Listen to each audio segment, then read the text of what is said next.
Alright, so these are two of our soon-to-be 4 water barrels, our rain barrels.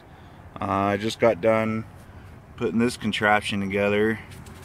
Ideally there's going to be one, we'll turn that into a T, and then we'll tee off to one more. Same with that one there. Put a spout in the middle. People traditionally put spouts on the ends. I wanted it in the middle just because of where we're putting it, it'll get stuff in the way. So I just turned off the hose. You can see it's just above the first ring. It's actually going down because it's bleeding over to this one that just barely made it to the first ring, or to the last ring.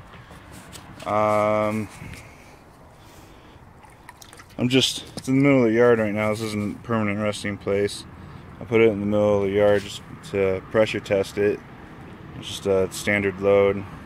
And just got one of these little ball valves. These are pretty cheap. It was like $3. It's pretty tight. Bam. Wada. And comes out pretty fast out of 2 of them. I tried it earlier, just one didn't come out that fast. Yeah, I didn't fill it as much either. That's probably part of it. We just use 1-inch pipe. These parts here are actually 3/4. And we brought it out to the 1-inch pipe. If I had to do it over again, I'd just do everything 1-inch. I just kind of worked with what we had at the time. The part, I'm gonna go back here. The part that goes into the barrel here is called a union. It's called a bulkhead union. And those are the most expensive part. Here it is broken up. So this side goes into like that, one side in the barrel. This other one threads in, and then you got the 2 washers that go on either side. And then I just silicone the crap out of it. We had a bunch of 1-inch pipe. This is just one of them. It's probably, shoot, 15 feet before I cut it all up. We got a bunch of them. They're just in the backyard. Reverse threading. Oh yeah, and this is what it looks like all together. Hi, Connor. Hi. Then the barrel goes in here. Yeah, barrel goes in between. It's reverse threading, so it's kind of weird. It's real fuzzy. You don't have to tighten them super tight because the seals do most of the work, and then with all the silicone I've been piling on there, it's been really helpful. So we're gonna get some railroad ties for those bad boys and get 2 more of them. Put them. Don't look at the weeds. We're gonna put them right here. We're gonna run the railroad ties right along the house, 2 of them, and we're gonna do it a little bit of an angle, not too much because I want to maximize efficiency with those barrels. I'm gonna move those trellises out of the way. So yeah, that's our project. Okay, bye. Alright, so here's the finished product. I got 4 railroad ties. Just kind of stacked them and then put cinder blocks underneath them. You can tell some are in farther than the other. They're staggering, that way you can kind of cover the back too. I don't know if you can see in there very well. Got everything all stuck together. I used some sealant, or the pipe sealant called Mary's Red Hot Blue something or other, and it's supposed to be really good stuff. It actually will melt the PVC. You're supposed to use it pretty sparingly. It will melt the PVC and then fuse both sides together. I don't know if that's any different than typical stuff, but it's pretty hardcore. So yeah, I threaded in my 3/4 inch double-ended nipples.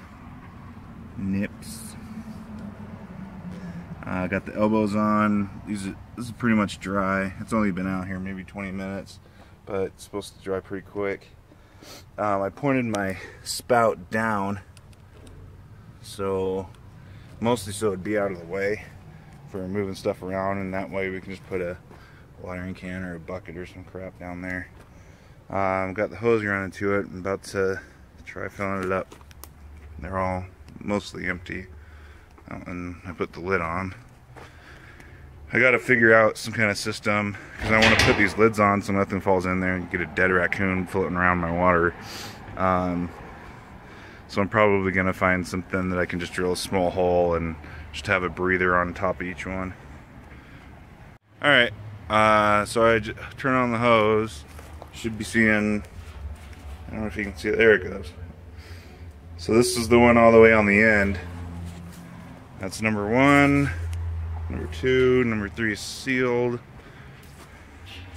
Number 4 has a lot more. That's the one the hose is going into. It's still kind of bleeding into the other ones. When it gets a little more full, I'll actually test the spigot, spout, that thing.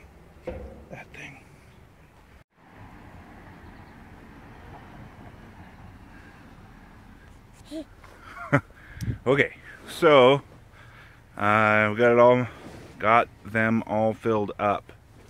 Let's see here, water.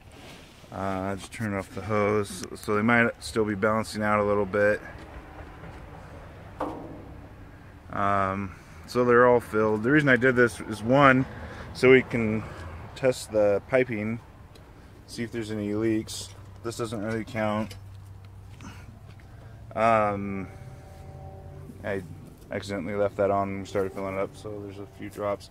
And then any of the other, so far any other drops have just been from the hose. But yeah, so I'm testing the strength of each individual part, and also we kind of want to see how far we can get on a full load of water. So again, just to recap, freaking airplane. All these parts are pretty cheap. That piece, the bulkhead union, is 14 bucks at Home Depot, but it was like 12 something at Lowe's. Cheap, cheap, cheap, cheap, cheap. All that's cheap, that's cheap. The barrels cost me, I got two for 25, so 50 bucks. You might be able to find them cheaper. I know you can get some of them for free.